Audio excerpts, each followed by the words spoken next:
Yes, it's famous and is there for all to see. Landmark is the answer to our tea time teaser. Anne has 26. Brian has 18. Let's move on to our next letters round. Brian, your pick. Vowel, please. Thanks, Brian. Start with A. And another. O. Consonant. B. Vowel. Another O. Consonant. N.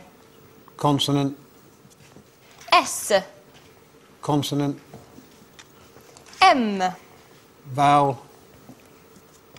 E. Consonant. And the last one. P. Time starts now.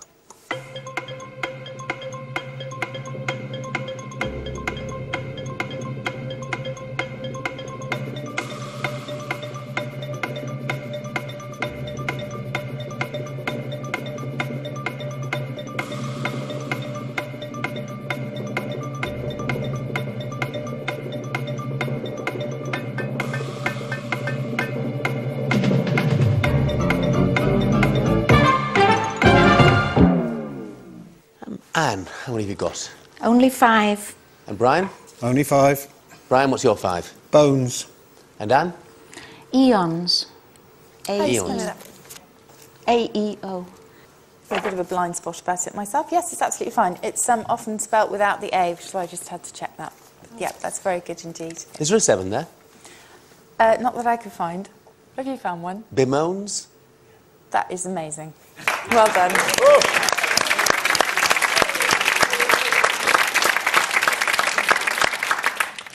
On to our next letters round. And Anne, it's your pick this time. Could I have a vowel, please, Rach? You can, Anne. Thank you. A. And another. O. And another. E. A consonant, please. R. And another. N. And another. G. And another. D. And a vowel. E. And a consonant, please. And to finish, D. 30 seconds starts now.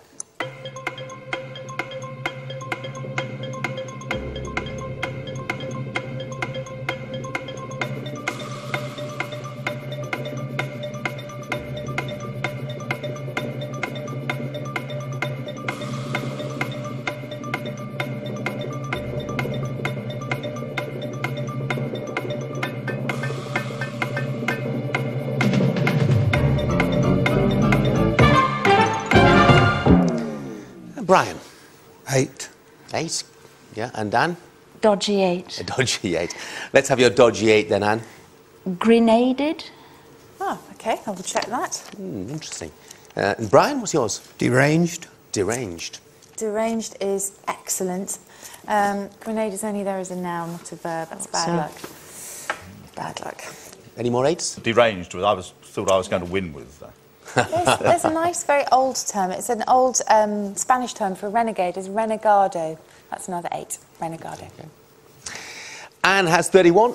Brian has 31. So it's a terrific tussle at the moment. Here's the next letters round. Brian, it's your choice. Vowel, please. A. And another. O. And one more. I. Consonant. R. Consonant. P. Consonant. T. Consonant. S. Another vowel, please. E. Consonant. And lastly, D. And here's the clock.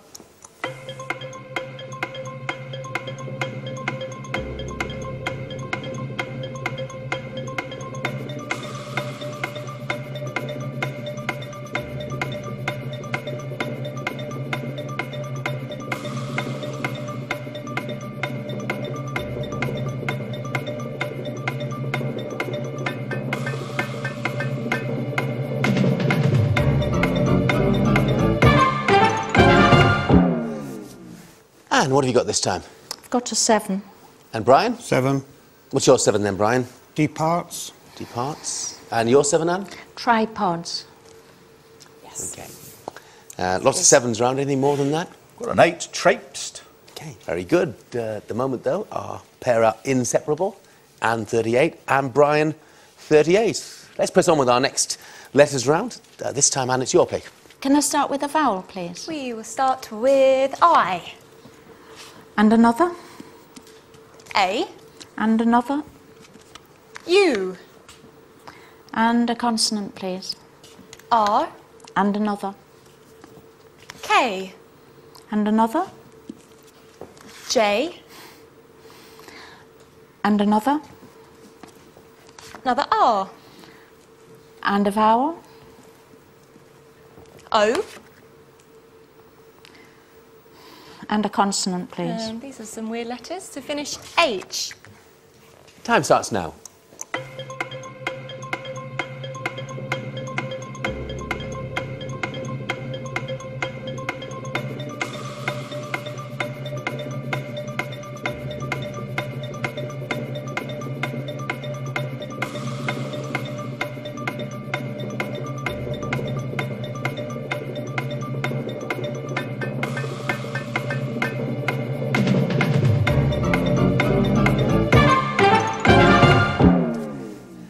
Brian, what did you come up with? Just 4.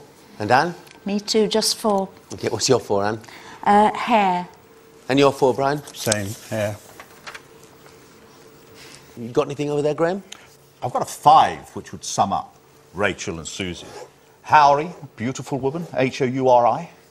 And less beautiful is a juror, Juror is another 5. They were definitely a difficult selection.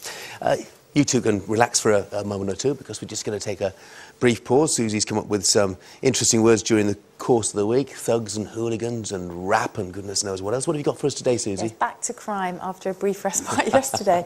And I was going to talk about hatchets, and specifically a hatchet man. But first of all, I have done it quite a long time ago. I talked about burying the hatchet and where that came from. So I thought I'd just do a quick refresher on that. To bury the hatchet is to end a quarrel or a conflict. And it actually goes back to a Native American custom a very long time ago, which involved actually burying a hatchet or a tomahawk in the ground to mark the sort of successful conclusion of peace negotiations. So that's where that comes from. Back to a hatchet man. In the 1940s, since the 1940s, it's somebody who basically does a demolition job, either writes a horrible journalistic piece or basically destroys something. But there was an original hatchet man, I don't know if you know this, Graham, but it goes back to the USA in the late 19th century, and he was a hired Chinese assassin who carried a hatchet with the handle cut off.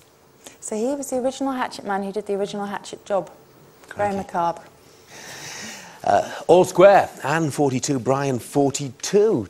Time for our next numbers round now. Brian, it's your selection, please. 1 large, please, and the rest your choice. Oh, thank you. So 1 large and 1, 2, 3, 4, and 5. So for this round, we have 3, 8, 10, 4, another 10, and the 25, and the target 364. And time starts now.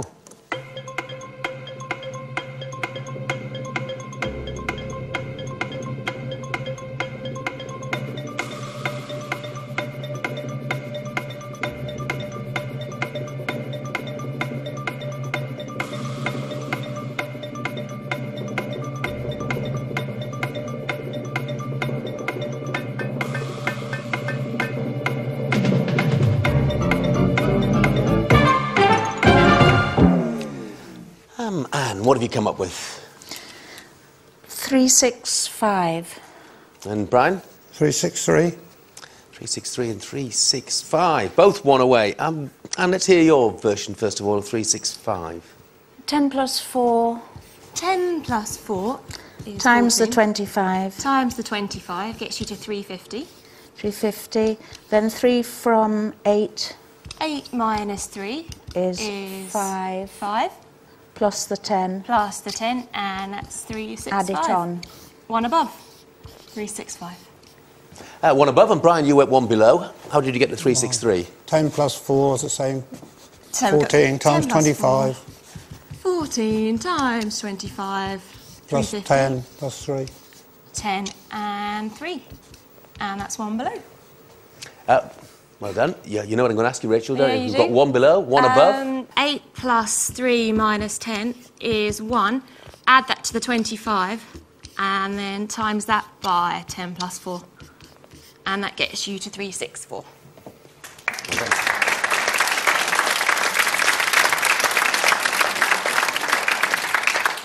Here's our latest teaser for you. The words are silly net, and the clue, how you might sit at an old film library. How you might sit at an old film library.